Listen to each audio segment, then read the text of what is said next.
करता हूँ। आज का जो हमारा विषय है वो श्री अरविंद के व्यक्तित्व के एक नए आयाम के विषय में है।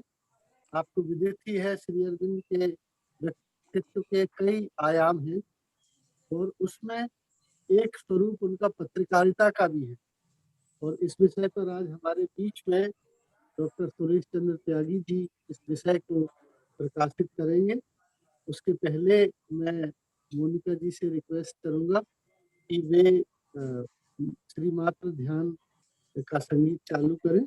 इस कार्यक्रम में हमारे साथ जो सह प्रायोजक है वो Shri Aurobindo foundation of Indian culture Puducherry है। तो मैं मोनिका जी से निवेदन करता हूं कि वे मात्र ध्यान के लिए संगीत करें।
आज हमारे साथ श्री माता जी प्रार्थना का वाचन करने के लिए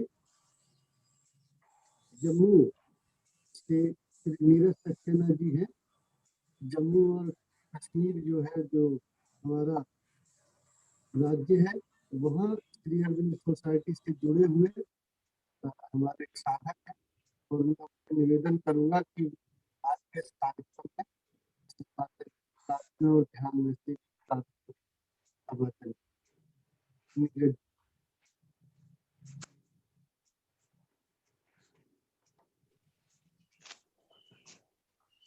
आप सभी को मेरा सादर नमस्कार। अब मैं श्री मां द्वारा 10 अक्टूबर 1918 को लिखी गई प्रार्थना प्रस्तुत कर रहा हूं। हे मेरे परम प्रिय प्रभु, यह सोचना कितना मधुर है कि मैं तेरे लिए और केवल तेरे लिए ही कर्म करती हूँ। मैं तेरी ही सेवा में हूँ। तू ही कर्म के बारे में निश्चय करता, आदेश देता, उसे गतिशील बनाता, उसका पथ प्रदर्शन करता और उसे चरितार्थ करता है। इसकी अनुभूति और अंतर्दर्शन के साथ कैसी शांति, कैसी प्रशांति और कैसा परम आनंद आता है। तुझे स्वतंत्र रूप से कार्य करने देने के लिए वश्य, सुनम्य, समर्पित और एकाग्र होना काफी है। तब कोई भूलें, दोष, अभाव या अपर्याप्तता संभव नहीं रहती, क्योंकि तूने जिसकी इच्छा की वही तू करता है, और जैसे तूने उसकी इच्छा की वैसे ही तू उसे करता है। मेरी कृतज्ञता की उत्साही ज्वाला को और मेरी आनंदमय तथा पूर्णतया विश्वस्त निष्ठा को स्वीकार कर। मेरे पिता मुस्कुराए हैं और उन्होंने मुझे अपनी शक्तिशाली बाहों में ले लिया है। अब मुझे किसका डर है? मैं तो उसमें पिघल गई हूँ, और वे ही इस शरीर में कार्य करते हैं और जीते हैं, जिसे स्वयं उन्होंने ही अपनी अभिव्यक्ति के लिए रूपायित किया है। धन्यवाद। जय श्री माँ। मित्रों, जैसे कि आपको विदित है, आज की हमारी वार्ता का विषय है श्री अरविंद पत्रकारिता के आदर्श। तो श्री अरविंद को कवि के रूप में, लेखक के रूप में, नाटककार के रूप में, शिक्षाविद के रूप में और अनुवादक के रूप में, महान स्वाधीनता संग्राम सेनानी के रूप में, एक अवतार के रूप में, एक आध्यात्मिक विभूति के रूप में हम सब लोगों ने जाना है। और एक उनका स्वरूप जो है वो पत्रकारिता का भी है। पत्रकार के रूप में उन्होंने कैसे राष्ट्र के जागरण के लिए उस अपनी कलम उठाई थी, और फिर बाद में उन्होंने उस राष्ट्र जागरण का जो कार्य था, उसके बाद जब आध्यात्मिक लेखों की श्रृंखला उन्होंने विभिन्न समाचार पत्रों के माध्यम से की, तो वो जो उन्होंने ज्ञान मानव जाति को उपलब्ध कराई है, वो निरंतर मार्गदर्शन प्रदान करता रहेगा।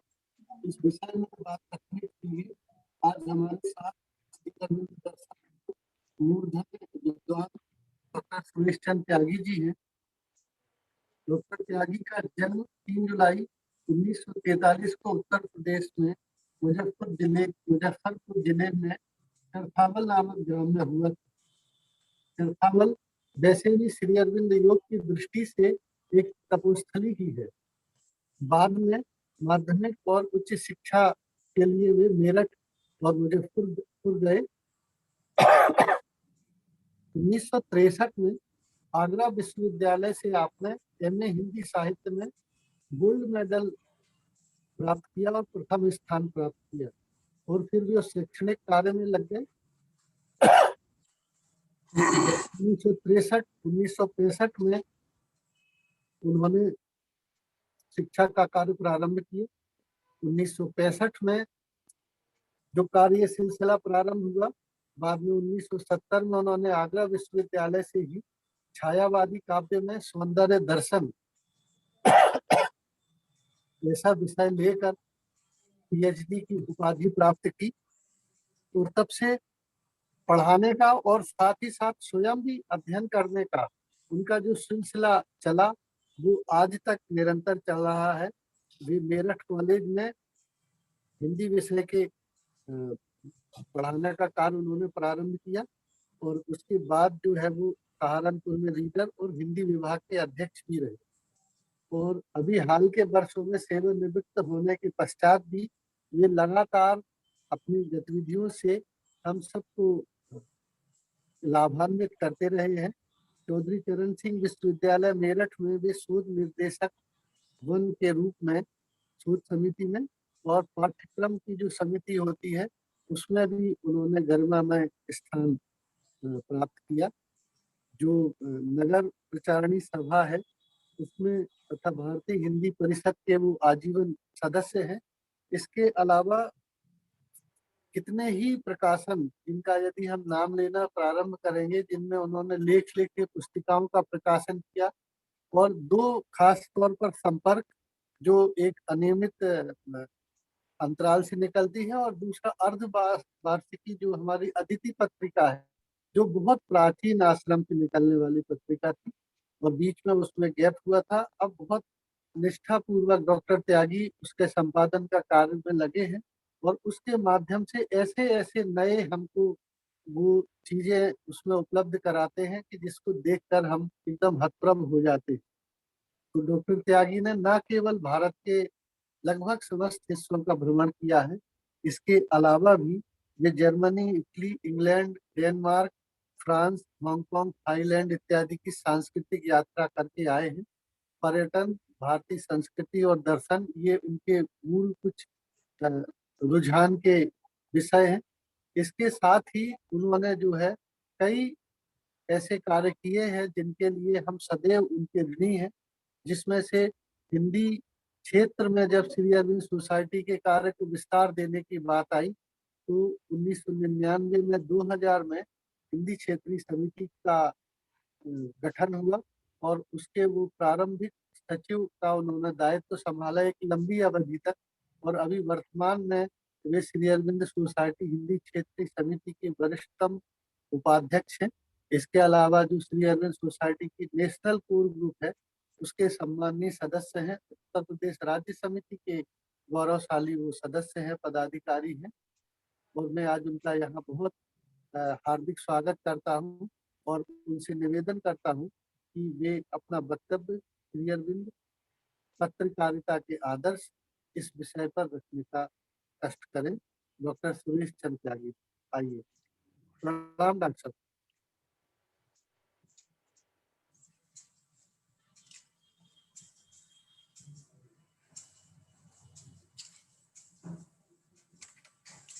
आप सभी मित्रों को सादर प्रणाम।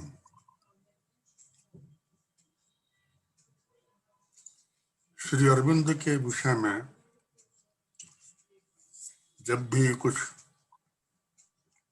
लिखने या बोलने का अवसर आता है, संयोग बनता है, तो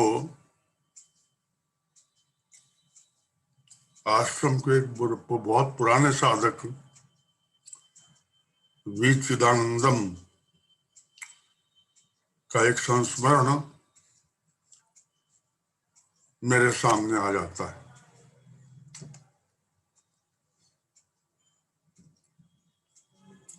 सन 1920 के लगभग की बात होगी।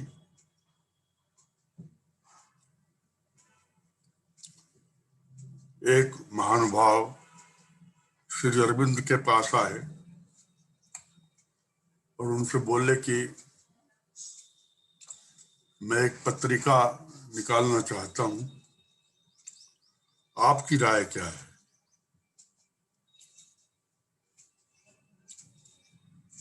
श्री अरविंद का एक रूप ह्यूमर का भी है। एक बड़ी पुस्तक है श्री अरविंदो ह्यूमर। उन महानुभाव की बात सुन के श्री अरविंद ने कहा कि तुम उस पत्रिका में लिखोगे क्या, व्यक्त क्या करोगे?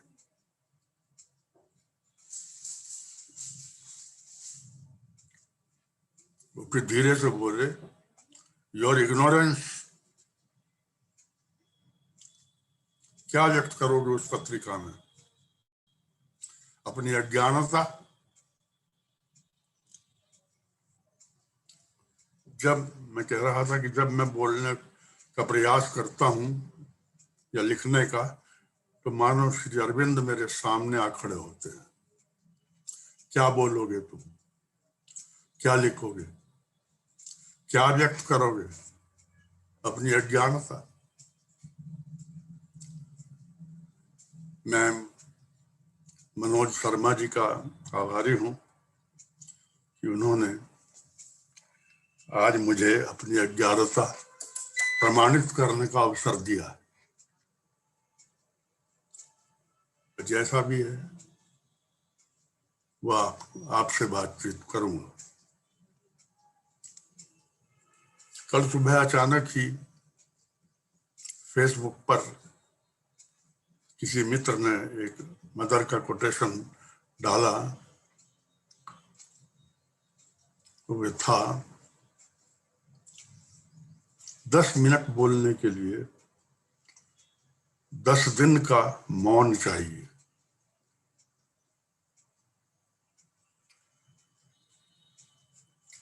ऐसी मौन साधना मैं नहीं कर सका। समझ सकता हूं कि 1 घंटा बोलने के लिए बहुत लंबे मौन की जरूरत है।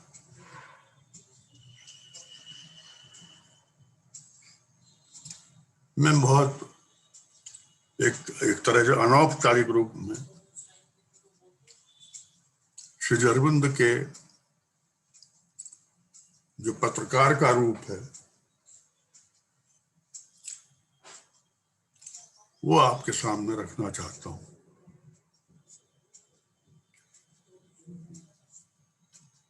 कितना समय मुझे बोलना है बताएंगे? कितना समय शर्मा जी?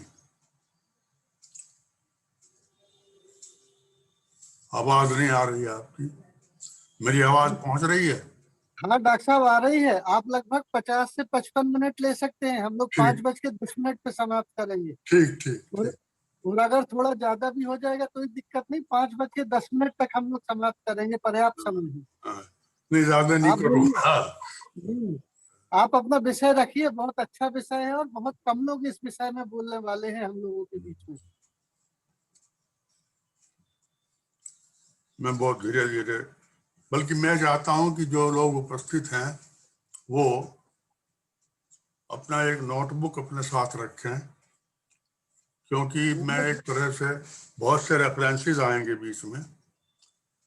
मेरा लक्ष्य विषय को विस्तार देना नहीं है। मैं चाहता हूं मैंने कि रखना चाहिए। मैंने डॉक्टर साहब रखना हाँ, चाहिए। मैं चाहता हूं कि आगे बढ़ने के लिए, आगे पढ़ने के लिए कुछ सूत्र आपको मिल जाएं, हम सभी को मिल जाएं। तो इसलिए संक्षेप में, क्योंकि ये कहानी बहुत लंबी है, इतने समय में श्री अरविंद के उस पत्रकार रूप के विषय में बोलना ऐसा है जैसे कि कोई विराट कथानक को एक लघु कथा में सीमित कर देना, ये संभव नहीं। इसलिए कुछ चाहे थोड़ा अव्यवस्थित सा हो जाए, लेकिन वो सारे पॉइंट्स मैं रखना चाहूंगा। पहली बात तो यह है कि श्री अरविंद की चिंतन धारा का मूल स्वर विकासवादी है और ये उनके व्यक्तित्व के प्रत्येक आयाम में देखा जा सकता है,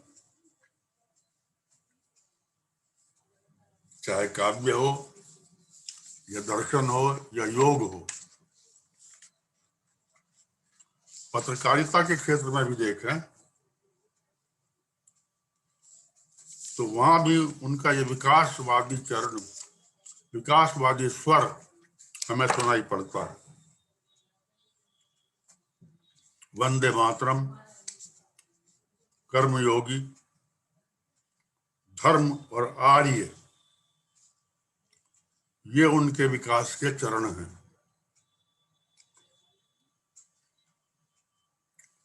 श्री अरविंद की चेतना यात्रा में ये पत्र जुड़ते चले गए। इन्हें अलग अलग करके देखना उतना सार्थक नहीं है जितना कि उनकी जीवन धारा से जोड़ कर देखना। उनकी जीवन धारा और उनकी चिंतन धारा, ये दो समानांतर धाराएं हैं। ये दो समानांतर धाराएं हैं। उनकी जीवन धारा को समझने के लिए चिंतन धारा को भी देखना पड़ेगा, और चिंतन धारा को समझने के लिए उनकी जीवन धारा से भी जुड़ना पड़ेगा। तो ये कहानी शुरू होती है उस जमाने में जब यहाँ हमारे देश में अंग्रेजों का शासन था। स्वदेशी आंदोलन को लेकर युवक बहुत उत्साहित थे। तो जरूरी था अंग्रेजों के लिए कि इस स्वदेशी आंदोलन को कुचला जाए। तो बड़े ध्यान देने की बात है, 10 अक्टूबर 1905 को बंगाल सरकार के चीफ सेक्रेटरी ने एक गुप्त परिपत्र जारी किया और इसमें लिखा कि वंदे मातरम का उद्घोष सड़कों पर और सार्वजनिक स्थानों पर नहीं किया जाए। इसमें लिखा कि छात्र राष्ट्रभक्ति के गीत न गाएं, सड़कों पे भीड़ न करें, वंदे मातरम जैसे नारे न लगाएं। ये भी लिखा किसी अंग्रेज या मुसलमान के प्रति अभद्र व्यवहार न करें। जब ये सर्कुलर आया तो सारे देश में आक्रोश छा गया। विद्यार्थी और जोर से इस विरोध में उतर आए।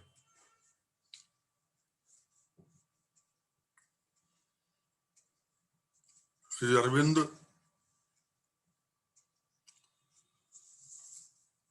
अगस्त 1906 को बंगाल नेशनल कॉलेज जो कलकत्ता में शुरू हुआ, उसके प्रिंसिपल बन के चले गए।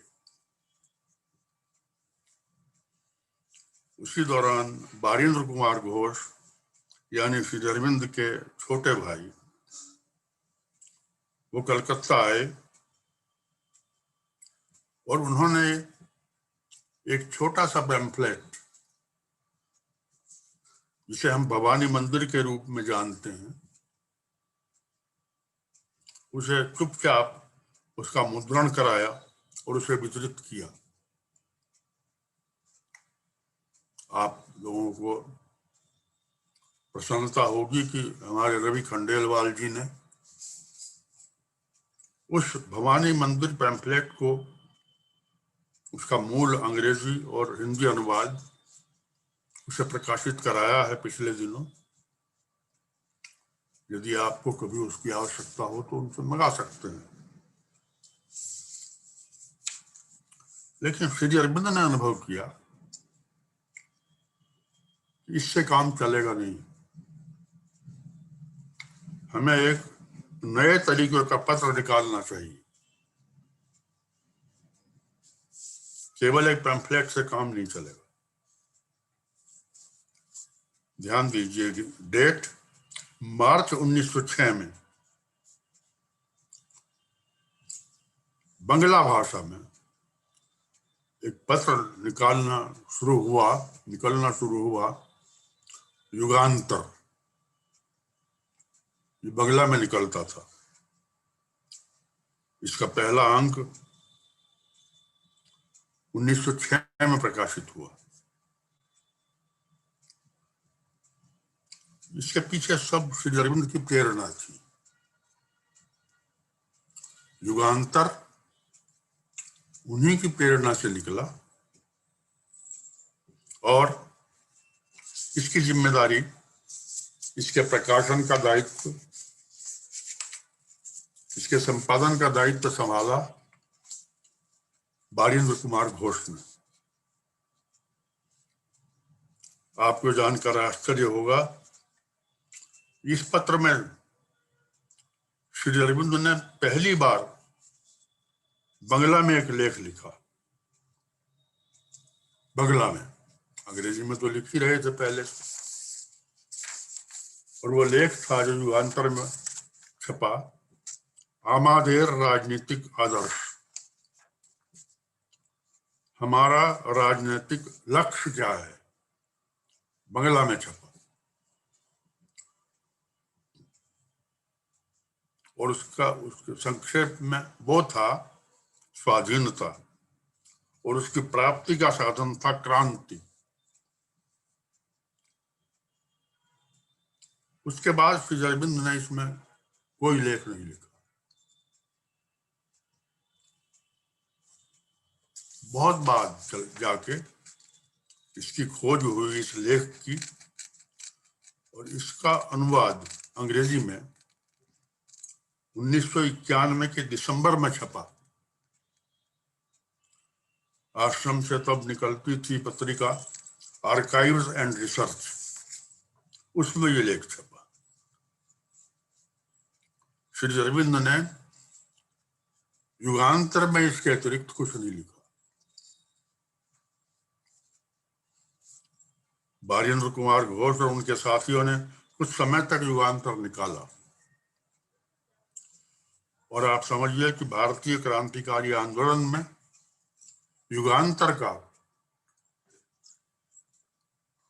युगांतरकारी स्थान है।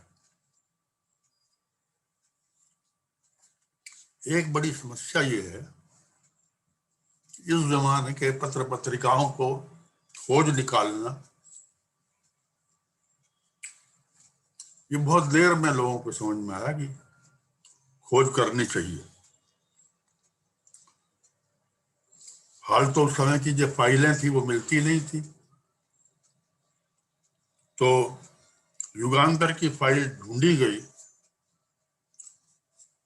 सब बंगला में थी, और वो बड़ा प्रयास किया, कई सौ पृष्ठों में वो एकत्र की गई, वो सारी टिप्पणियां, सारे लेख बड़ी कठिनाई से मैंने भी उन्हें प्राप्त किया, लेकिन बंगला में थी। उसका धीरे धीरे हिंदी में अनुवाद करा रहा हूं मैं। अदिति में भी उसकी कहानी मैंने दी थी। युगांतर वस्तुतः इस नाम से एक बंगला उपन्यास लिखा गया था। बारिंद्र ने इसकी प्रेरणा उसी उपन्यास से, इस नामकरण की प्रेरणा वहीं से ली थी। बड़ी महत्वपूर्ण ऐतिहासिक घटना है जो हमें हमेशा याद दिलाती है उस समय के स्वतंत्रता के प्रति लगाव की। इसे भी आप लोग नोट करें। अप्रैल 1906 में बारिसाल में एक बंगाल प्रांतीय सम्मेलन हुआ था। श्री अरविंद भी इस सम्मेलन में शामिल हुए थे।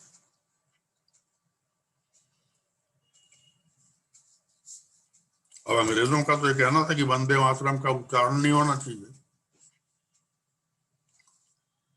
लेकिन वहां उस सम्मेलन में यह प्रतिबंधित मंत्र गूंज रहा था, वंदे मातरम, वंदे मातरम। वहां के जो पुलिस सुपरिंटेंडेंट थे बारिसाल के,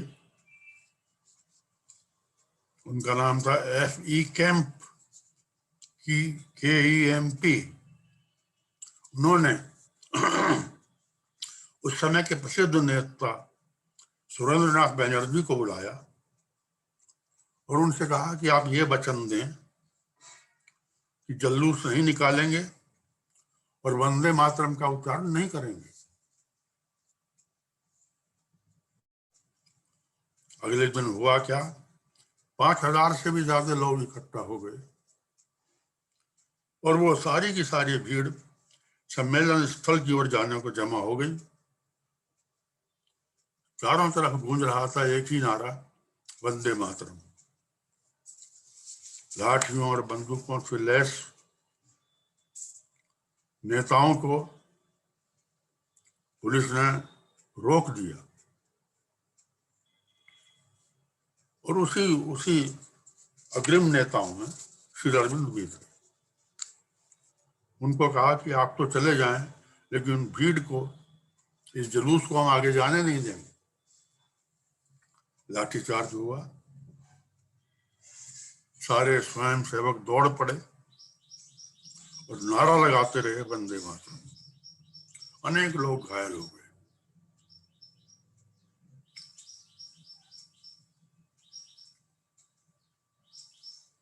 तब बनर्जी को गिरफ्तार कर लिया गया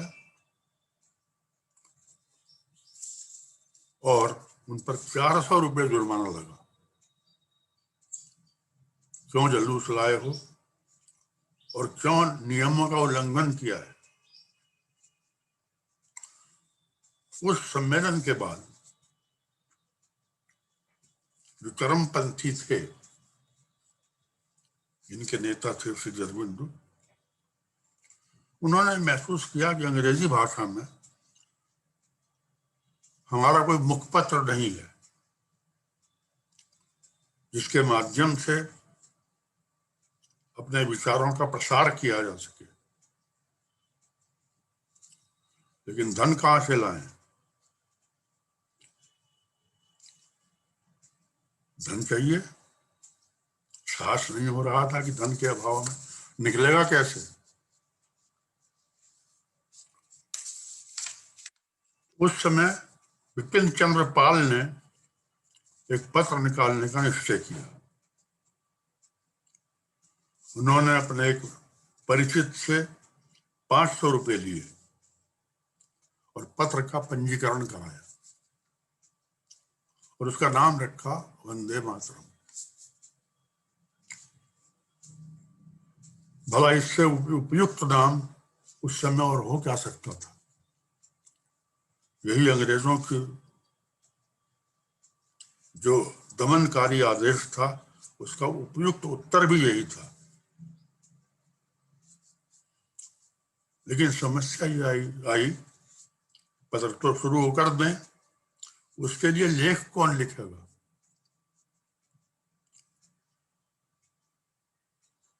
उस समय बिपिन चंद्र पाल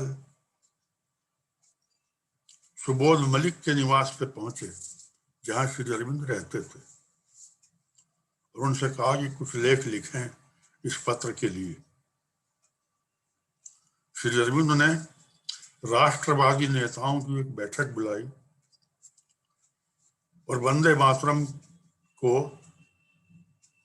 दल का मुखपत्र बनाने का निर्णय किया गया। ये कहानी आपको बड़ी इंटरेस्टिंग लगेगी।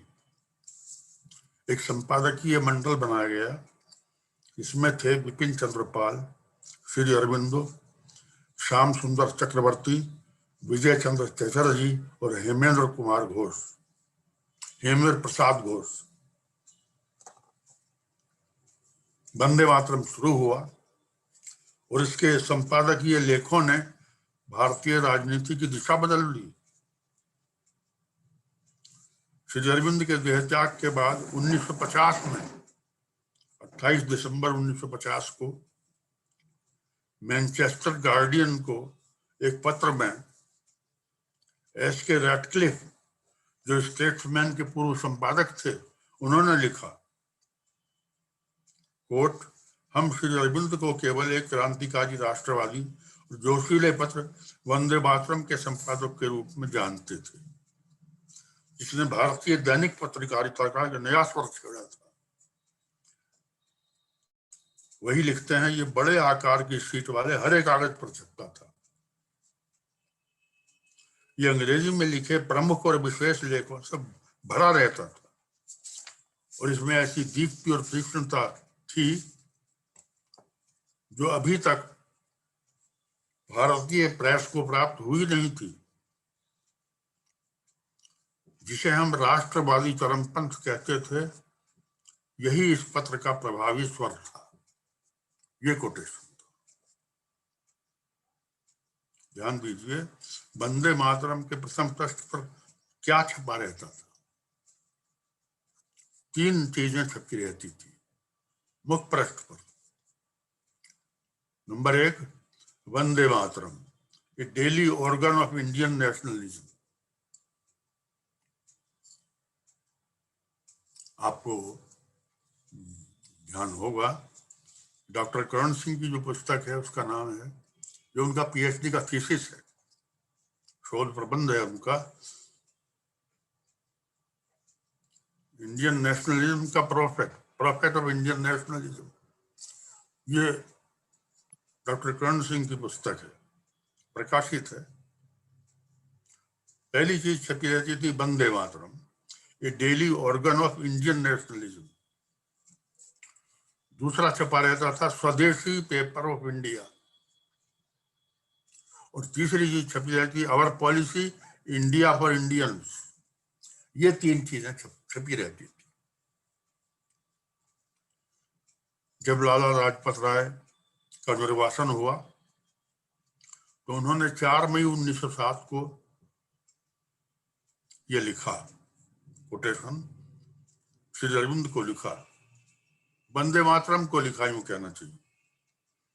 मैं आपको विश्वास दिलाता हूं कि मैं आपके इस पत्र की सिफारिश न केवल अपने मित्रों से करूंगा बल्कि सभी जनों से करूंगा।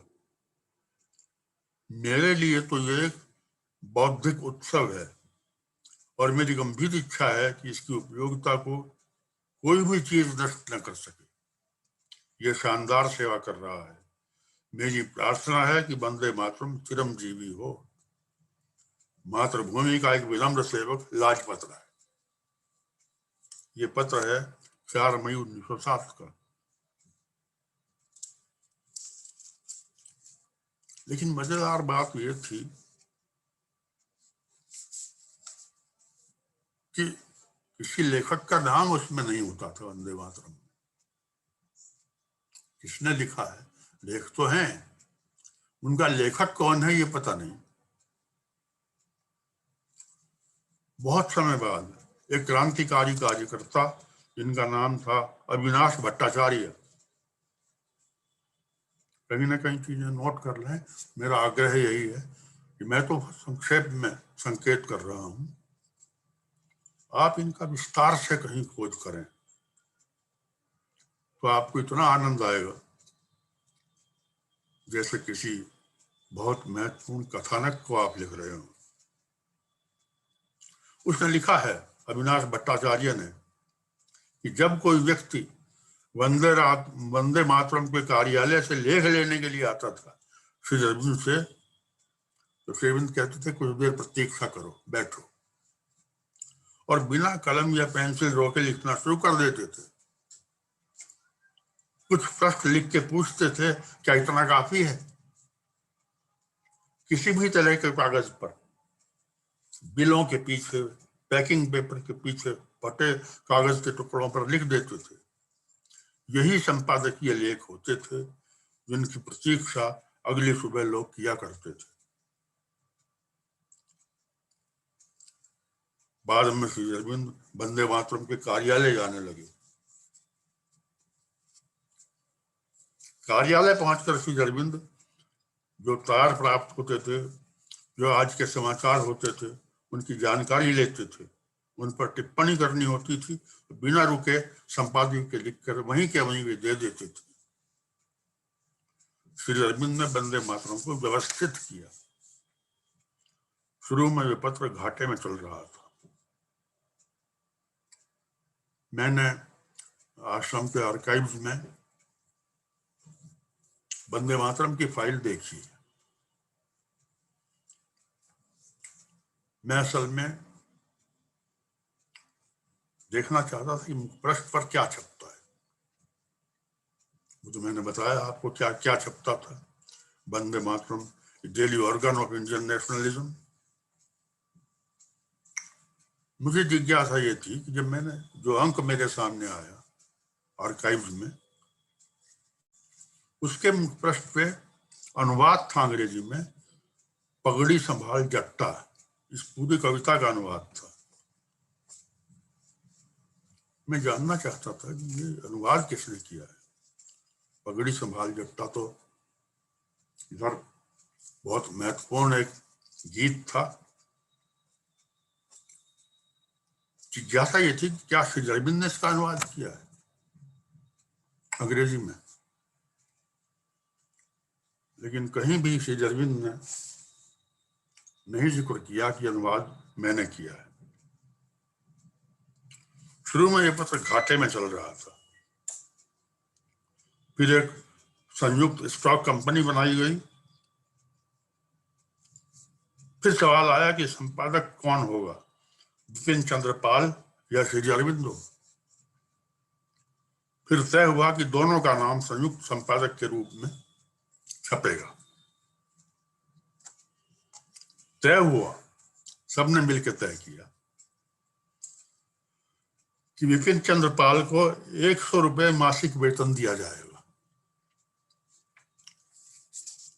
श्री अरविंद तैयार हुए, लेकिन अवैतनिक संपादन के लिए उन्होंने कोई इसके लिए संपादकीय कार्य के लिए कुछ नहीं लिया। बाद में अनेक कारणों से, अनेक व्यस्तताओं से बिपिन चंद्र पाल वंदे मातरम चले गए। श्री अरविंद का स्वभाव चुपचाप काम करने का था, बिना किसी दिखावे के।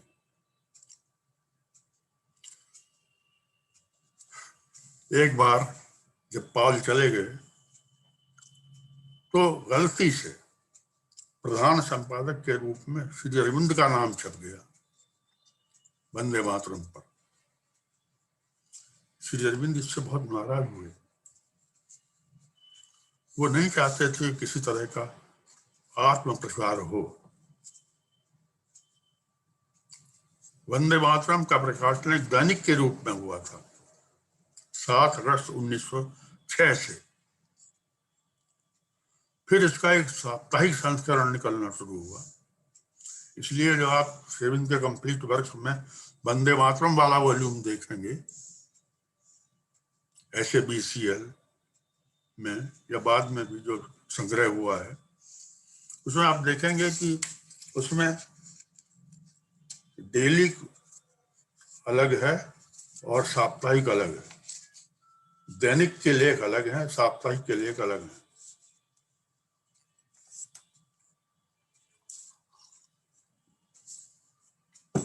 वंदे मातरम में केवल श्री अरविंद नहीं लिखते थे, कई लोग थे जो लिखते थे। श्याम सुंदर चक्रवर्ती, विजय कृष्ण चटर्जी, हेमेंद्र प्रसाद घोष, ये भी संपादकीय अग्रलेख लिखते थे। लेकिन आपको आश्चर्य होगा, किसी भी लेख पर लेखक का नाम नहीं होता था। किस लेख का लेखक कौन है यह नहीं पता चल सकता था। जब बाद में वंदे मातरम की फाइल सामने आई और श्री अरविंद के सामने रखी गई,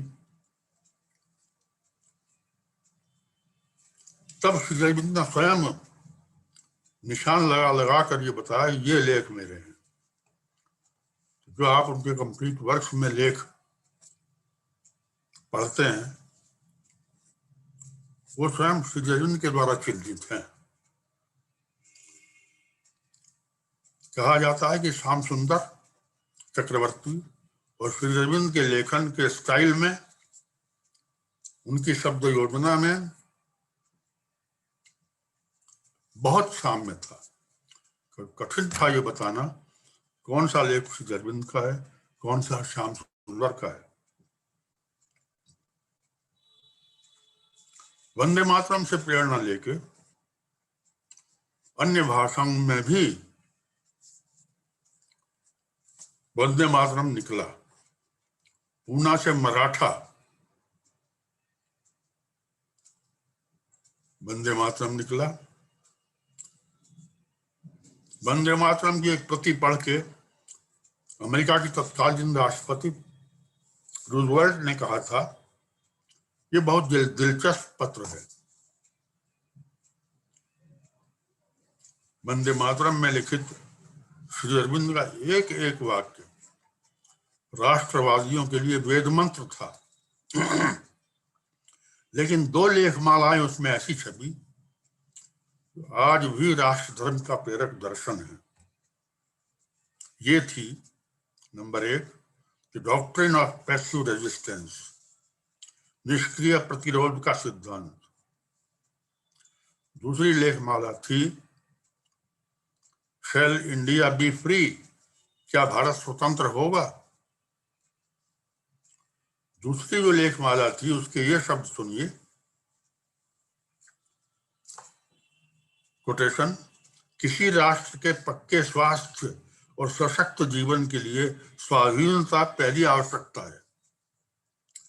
विदेशी प्रभुत्व स्वयं में एक अस्वाभाविक स्थिति है और अगर इसे अनुमति दी गई तो ये प्रजाजनों में दूसरी अस्वास्थ्यकर और अनैसर्गिक स्थितियां उत्पन्न कर देगी। ये विचार अमूर्त धारणाएं हैं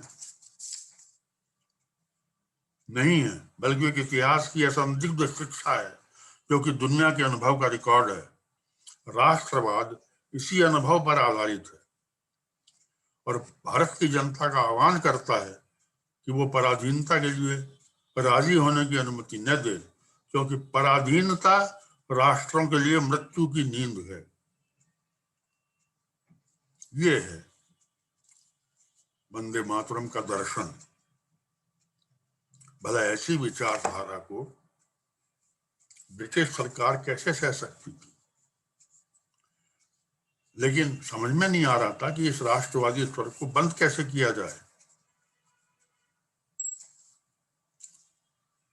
30 जुलाई 1907 को एक पुलिस दल वंदे मातरम के ऑफिस में आ धमका। उस समय वहां श्री अरविंद नहीं थे, श्याम सुंदर चक्रवर्ती थे। सुपरिंटेंडेंट ने उनका नाम पूछा। श्याम सुंदर ने कहा वारंट कहाँ है। वो तलाशी का वारंट था, गिरफ्तारी का नहीं। कई घंटे तक पुलिस कार्यालय की तलाशी लेती रही। पुलिस ये प्रमाण खोजना चाहती थी कि श्री अरविंद वंदे मातरम के संपादक हैं। ये सिलसिला 2 सप्ताह तक चला। पक्का प्रमाण नहीं मिलने से समझ में नहीं आ रहा था कि कैसे वंदे मातरम पर हाथ डालें। 16 अगस्त को 1907 को एक वारंट लेकर जासूस कार्यालय में पहुंचा और उन्होंने मैनेजर से कहा कि श्री अरविंद की गिरफ्तारी का वारंट है। उस समय श्री अरविंद अपने एक मित्र के यहाँ भोजन कर रहे थे। तय हुआ कि श्री अरविंद समर्पण कर दें। वो श्री अरविंद स्टेशन पहुंचे, पुलिस स्टेशन, गिरफ्तार हुए, जमानत पर रिहा हो गए और 27 अगस्त को मजिस्ट्रेट के सामने पेश होने का आदेश दिया गया। ये समाचार कलकत्ता में ही नहीं सारे पत्रों में छपा और श्री अरविंद का नाम सुर्खियों में छा गया। चीफ प्रेसिडेंसी मजिस्ट्रेट किंग्सफोर्ड, उसकी अदालत में यह मामला 26 अगस्त को आया। साबित यह करना था कि श्री अरविंद ही इस पत्र के संपादक हैं। श्री बिपिन चंद्र पाल ने किसी तरह की शपथ लेने से मना कर दिया, कोई एफिडेविट नहीं। आदेश की अवमानना करने से बिपिन चंद्र पाल को 6 महीने की सजा सुनाई गई। श्याम सुंदर दास ने कहा कि इस पत्र का कोई संपादक नहीं है। पहले एक नौकर था, प्रूफ रीडर कहना चाहिए, अनुकूल मुखर्जी, उसने श्री अरविंद के विरुद्ध गवाही दी। बाद में माना गया कि इस व्यक्ति को पता ही नहीं कि संपादक का काम क्या होता है। सितंबर तक ये मामला चला। 23 सितंबर को किंग्सफोर्ड ने फैसला सुनाया कि वंदे मातरम में छपा संपादक के नाम एक पत्र और युगांतर में छपे लेखों का पुनर्प्रकाशन राजद्रोह के प्रमाण है। जिसके लिए मुद्रक दोषी है वही उत्तरदायी है। लेकिन वंदे मातरम से श्री अरविंद का कोई संबंध है, इसका कोई प्रमाण नहीं मिला। श्री अरविंद को निर्दोष मान लिया गया। श्री अरविंद पीछे रह के काम करना पसंद करते थे, लेकिन जब पाल को सजा हो गई तो दल के नेतृत्व के लिए उन्हें सामने आना पड़ा। राष्ट्रीय स्तर पर बड़ी बड़ी घटनाएं घट रही थी। सूरत कांग्रेस का अधिवेशन सबसे उल्लेखनीय घटना थी। उसके लिए विस्तार से यहाँ मुझे बताने की कोई आवश्यकता नहीं है। 2 मई 1908 को श्री अरविंद की तलाश में पुलिस उनके निवास पे गई। सुपरिंटेंडेंट था जॉन क्रेगन। ये तलाशी का वारंट था। 5.5 घंटे तक तलाशी चलती रही। श्री अरविंद बिल्कुल शांत बने रहे। न पुलिस को वहां कोई बम मिला, न बम बनाने की सामग्री मिली। छापे मारे गए कई जगह। श्री अरविंद और अन्य कई लोगों को गिरफ्तार कर लिया गया, अलीपुर जेल में डाल दिया गया। अलीपुर बम केस बड़ा प्रसिद्ध है, आपने इस विषय में पढ़ा होगा। और कुछ वर्ष पहले सुप्रीम कोर्ट ऑफ इंडिया ने एक बहुत बड़ी प्रदर्शनी अलीपुर बम केस के बारे में लगाई थी। एक बड़ा हॉल में हर चीज वहां रखी थी। एक पुस्तिका भी उस अवसर पर सुप्रीम कोर्ट ने छापी थी। श्री अरविंद इस केस में बरी हो गए। उन्हें 1 वर्ष जेल में रहना पड़ा। अक्टूबर 1908 आते आते पत्र को चलाने के लिए धन ही नहीं बचा। चलेगा कैसे?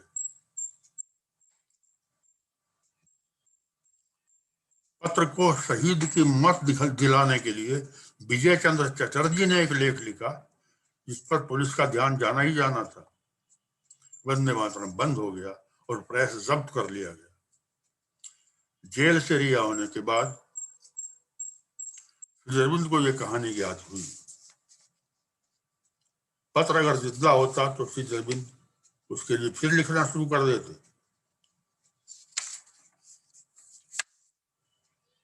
वंदे मातरम का वास्तविक सहयोगी कोई भी रहा हो, इसकी आत्मा, इसकी प्रतिभा थे श्री अरविंद। लेखनी श्याम सुंदर की हो या किसी अन्य की, दुनिया ने इसकी चिंता नहीं की। जो स्वर था वो श्री अरविंद का स्वर था।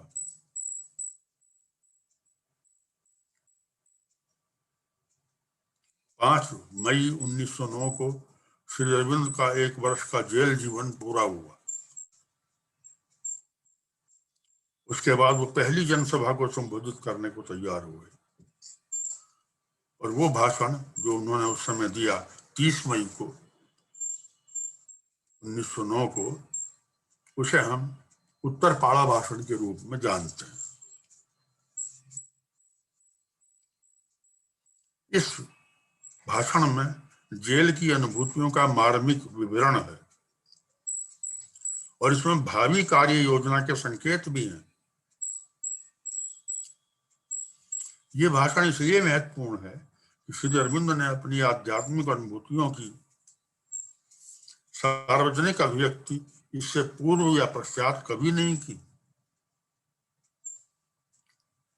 तो श्री अरविंद की पत्रकारिता का ये पहला चरण था जिसे हम वंदे मातरम के रूप में जानते हैं।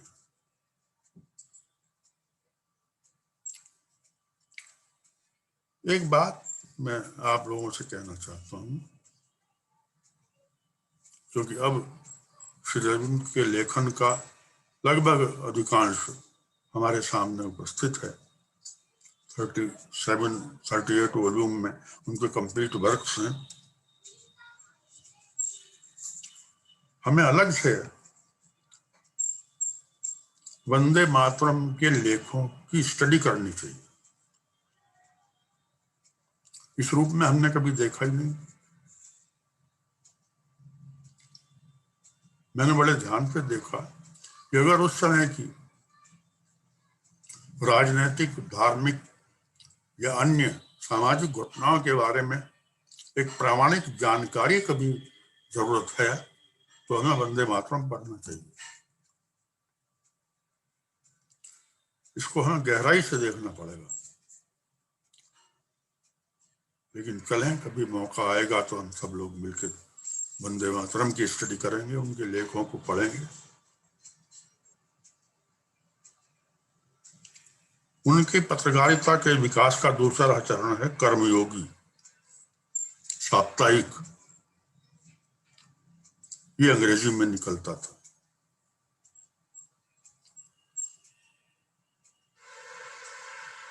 श्री अरविंद की सक्रियता का इससे बड़ा प्रमाण और भला क्या है कि जेल से छूटने के लगभग 1 महीने बाद ही कर्मयोगी का प्रकाशन शुरू हो गया। बहुत से शुभचिंतकों ने उनसे कहा कि वंदे मातरम को पुनर्जीवित किया जाए, लेकिन श्री अरविंद की योजना में तो कुछ और ही था। 19 जून 1909 को कर्मयोगी का प्रवेशांक निकला, पहला अंक। आपने देखा होगा, यदि नहीं तो कभी देखें। कर्मयोगी के मुख पृष्ठ पर युद्ध क्षेत्र में खड़े हुए रथ पर सवार अर्जुन हैं और सारथी हैं श्री कृष्ण। ये चित्र छपा रहता था और ये श्लोक छपा रहता था, मयि सर्वाणि कर्माणि।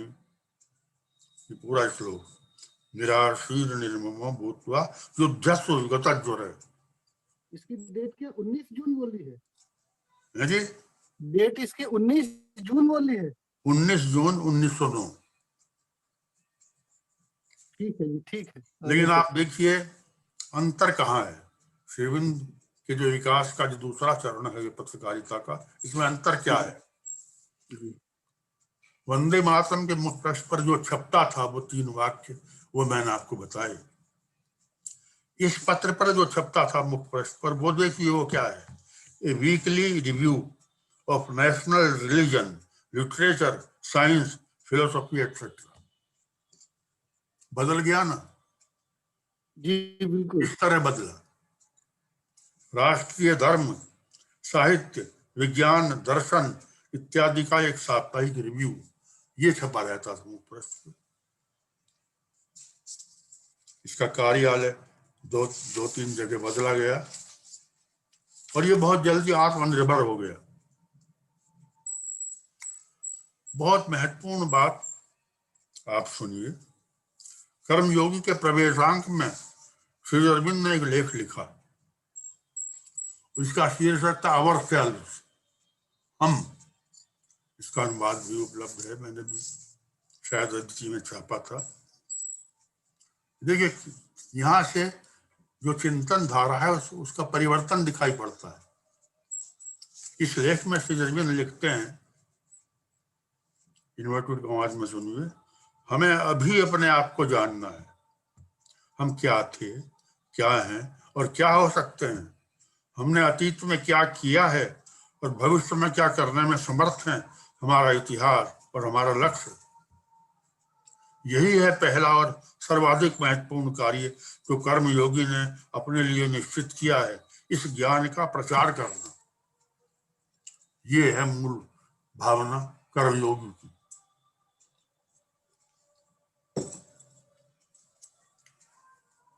मुझे याद आती है मेरे षणमुख की पंक्तियां। इन पंक्तियों को पढ़ के हम कौन थे, क्या हो गए और क्या होंगे सभी, आओ विचारें बैठकर ये समस्याएं सभी। बहुत सुंदर, बहुत सुंदर। श्री अरविंद कह रहे हैं हम क्या थे, क्या हैं, क्या हो सकते हैं। हमने अतीत में क्या किया है, भविष्य में क्या करने में समर्थ हैं। हमारा इतिहास और हमारा लक्ष्य। कर्मयोगी एक राष्ट्रीय रिव्यू बन गया। इसी में एक लेख है, आपने पढ़ा होगा, कर्मयोगी का आदर्श, द आइडियल ऑफ द कर्मयोगी। यहाँ कर्मयोगी का मतलब कर्मयोग करने वाले व्यक्ति से नहीं है। यहाँ कर्मयोगी, ये जो पेपर था कर्मयोगी, इसका संकेत है। और ये जो अद्भुत वाणी है इसमें, हम सबके लिए निरंतर प्रेरक है। इसी लेख में कर्मयोगी का आदर्श, इस लेख में श्री अरविंद की वाणी है। देखिए, अब भी आप सुन के रोमांचित हो उठेंगे। क्या कह रहे हैं हम? भौतिक दृष्टि से तुम कुछ नहीं हो, आध्यात्मिक दृष्टि से सब कुछ हो। केवल भारतीय ही जो हर चीज में विश्वास कर सकता है, हर चीज का सामना कर सकता है, हर चीज का बलिदान कर सकता है। केवल भारतीय ही है जो हर चीज में विश्वास कर सकता है, हर चीज का सामना कर सकता है और हर चीज का बलिदान कर सकता है। इसलिए सर्वप्रथम भारतीय बनो। क्या बात है!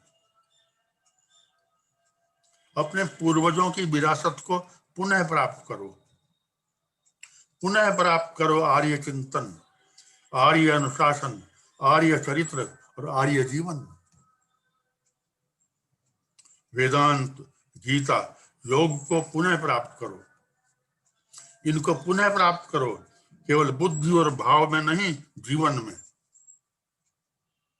इन्हें अपने जीवन में उतारो और तुम हो जाओगे महान और सबल, शक्ति संपन्न, अपराजेय और निर्भय।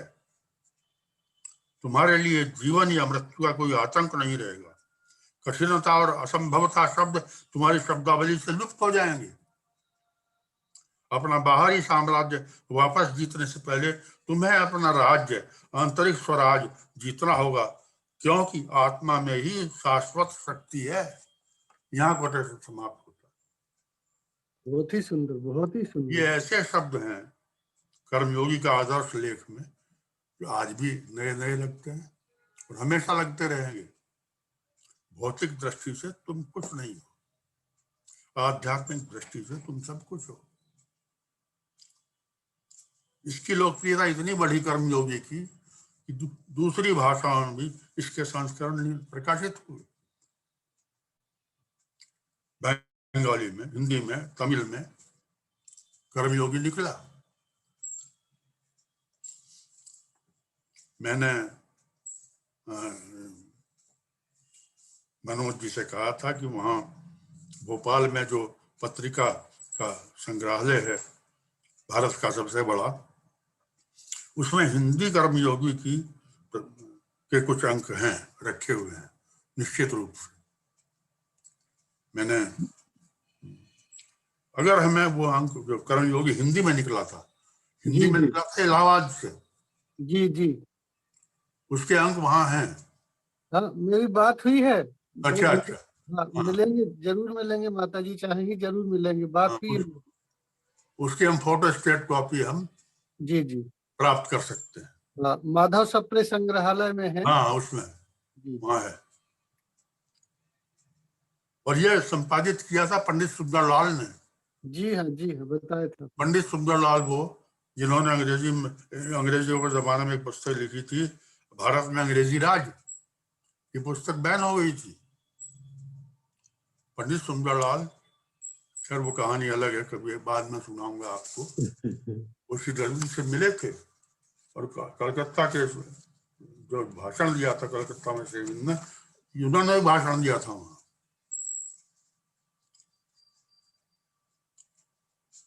आशा करता था एक वर्ग कि कर्मयोग में वैसे लेख में लिखने को पढ़ने को मिलेंगे जो वंदे मातरम में छपते थे, लेकिन श्री अरविंद ने तो अपनी लेखनी का दूसरा ही दिशा बदल दी थी।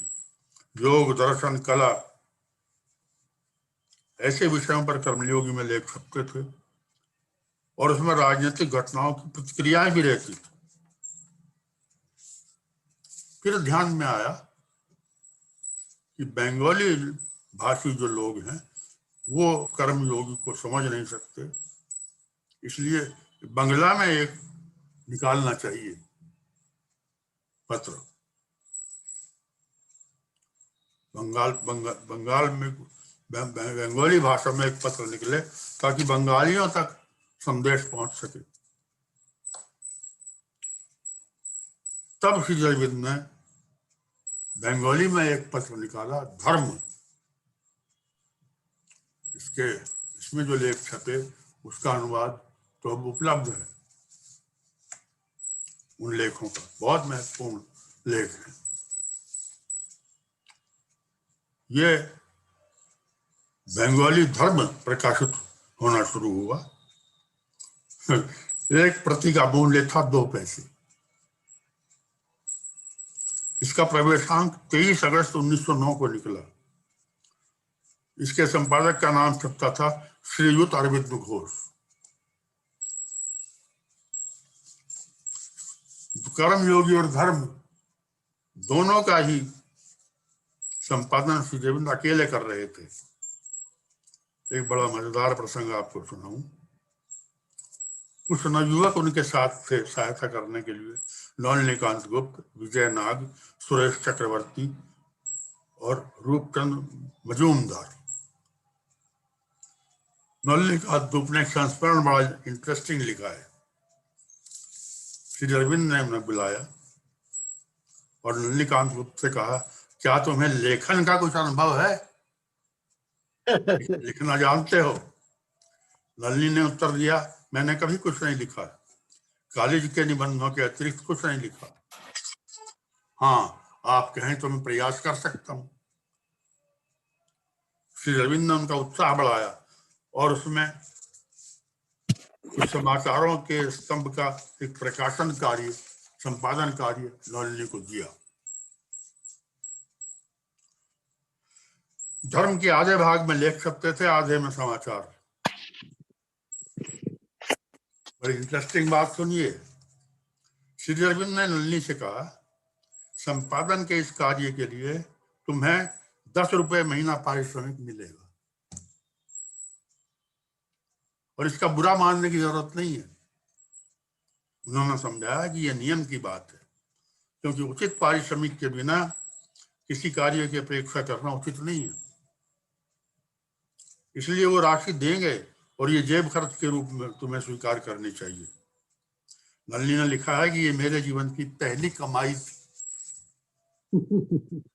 बड़े इंटरेस्टिंग ये बड़े संस्मरण है। धर्म का रुझान कर्मयोगी से अलग नहीं था। वो मैं कभी विस्तार से कभी मौका मिलेगा बताऊंगा। अलीपुर बम केस में श्री अरविंद के छूट जाने के बाद सरकार झल्ला उठी कि छूट कैसे गई। सरकार को डर था कि उनकी लेखनी आगे आग उगलेगी और उनके भाषणों से सारा वातावरण क्रांति में हो उठेगा। 2 ही उपाय थे, श्री अरविंद को या तो निर्वासित किया जाए या उच्च न्यायालय में उसकी अपील की जाए। सिस्टर निवेदिता को यह ज्ञात हुआ कि सरकार श्री अरविंद के निर्वासन की योजना बना रही है। निवेदिता ने श्री अरविंद को सूचना दी, सरकार उन्हें गिरफ्तार कर निर्वासित करना चाहती है। निवेदिता की राय थी कि श्री अरविंद ब्रिटिश भारत को छोड़ दें। निर्वासन की योजना को ध्यान में रखते हुए श्री अरविंद ने कर्मयोगी में एक लेख लिखा। आप नोट कर लीजिए और पढ़िए इसे। ये लेख है 31 जुलाई 1909 का। लेख का शीर्षक था an open letter to my countryman.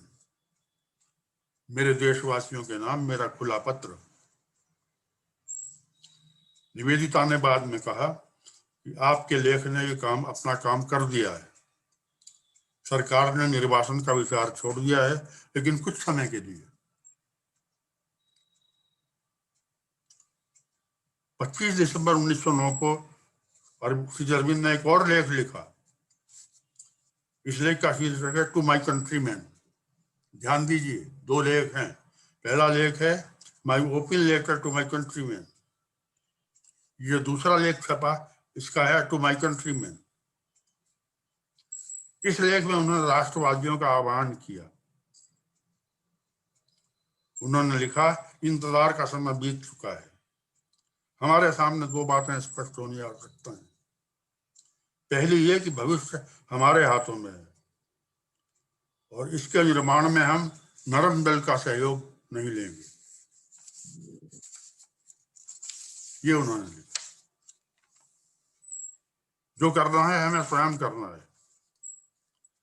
ये लेख बिल्कुल भी उग्र नहीं था, लेकिन सरकार को तो मौका मिल गया और श्री अरविंद पर निर्वासन का खतरा फिर मंडराने लगा। 1910 से निर्वासन का खतरा फिर मंडराने लगा। जनवरी 1910 में ब्रिटेन के भावी प्रधानमंत्री रामसे मैकडोनाल्ड कलकत्ता आए। उन्होंने श्री अरविंद से भेंट की। फरवरी 1910 के मध्य की बात है। श्री अरविंद अपने कुछ सहयोगियों के साथ एक कमरे में बैठे हुए थे। शाम का समय था। तभी एक व्यक्ति, बड़ी इंटरेस्टिंग कहानी है, तभी एक व्यक्ति दौड़ता हुआ आया और उसने सूचना दी कि सरकार ने कर्मयोगी कार्यालय की तलाशी का निश्चय किया है और श्री अरविंद की गिरफ्तारी तय है, आज रात को या कल। ये कोई अप्रत्याशित समाचार नहीं था। कमरे में सन्नाटा छा गया। कुछ देर बाद सन्नाटा टूटा तो वहां बैठे युवक विचार विमर्श करने लगे कि किस तरह पुलिस का सामना करेंगे। श्री अरविंद कुछ देर शांत बैठे रहे। फिर अचानक उनके जीवन में, अगर आप पढ़ेंगे ध्यान से, तो 2 आदेश हुए। आदेश सिंगल लिमिटेड कमांड में रखिए। पहला, गो टू चंद्रनगर, और दूसरा आदेश, गो टू पांडिचेरी। चंद्रनगर जाओ। उन्होंने किसी से राय मशवरा नहीं किया और बोले, मैं चंद्रनगर जाऊंगा। उनके सहयोगी ने पूछा कि अभी जाएंगे? हाँ, अभी, इसी वक्त। वो खड़े हो गए और तुरंत ही सब कुछ छोड़ के चल दिए कर्मयोगी ऑफिस से। सिस्टर निवेदिता को उन्होंने संदेश भिजवाया, कर्मयोगी को वो संभालें, मैं तो जा रहा हूं। निवेदिता ने कुछ अंक निकाले भी, लेकिन 2 अप्रैल 1910 के अंक के साथ कर्मयोगी बंद हो गया। कुछ दिनों तक धर्म निकलता रहा। नलिनीकांत गुप्त के संपादन में धर्म के कुछ अंक प्रकाशित भी हुए, लेकिन फिर धर्म भी इतिहास में चला गया।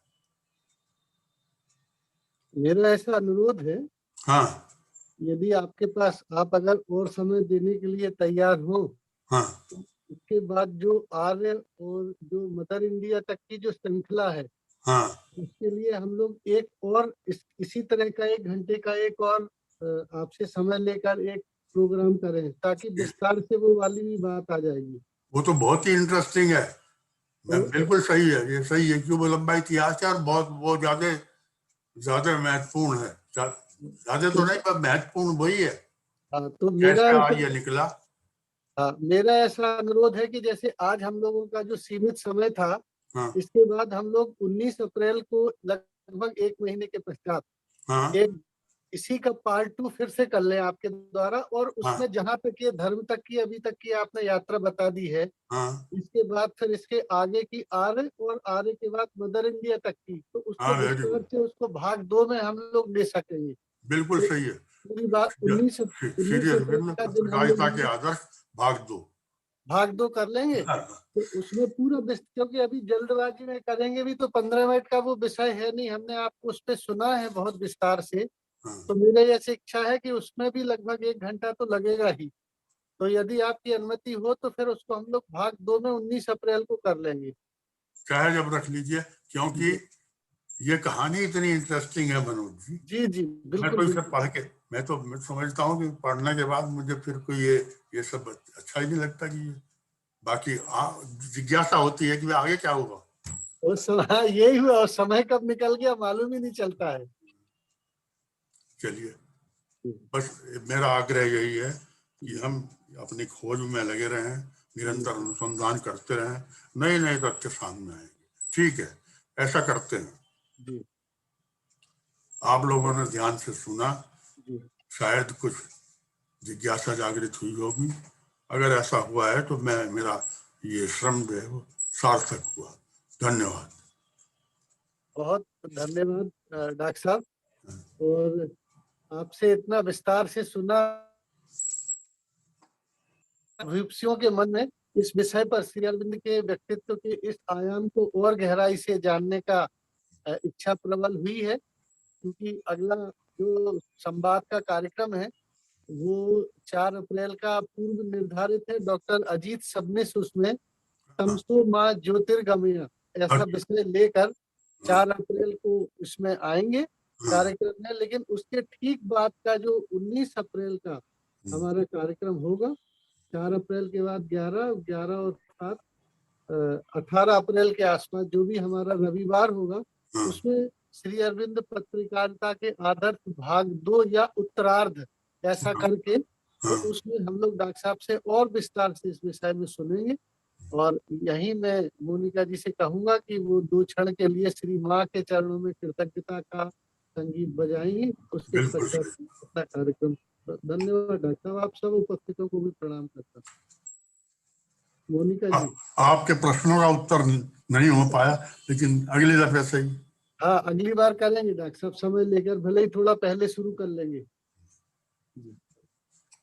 उसमें हम लोग डॉक्टर साहब से और विस्तार से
आप सबको बहुत बहुत आभार। डॉक्टर त्यागी को, समस्त उपस्थितों को बहुत बहुत धन्यवाद और कृतज्ञता। श्री मां श्री अरविंद के चरणों में फिर कोटि कोटि प्रणाम करते हुए मैं इस कार्यक्रम को समाप्त करता हूँ। और अब हम लोग 2 हफ्ते के बाद 4 अप्रैल को फिर सायं 4 बजे मिलेंगे, और विषय होगा तमसो मां ज्योतिर्गमय, और वक्ता होंगे डॉक्टर अजीत सबनिस, वो हमारे श्री अरविंद सोसाइटी की कर्नाटक राज्य शाखा के चेयरमैन। तब तक के लिए आपसे आज्ञा लेता हूँ। नमस्कार। वंदे मातरम। नमस्कार।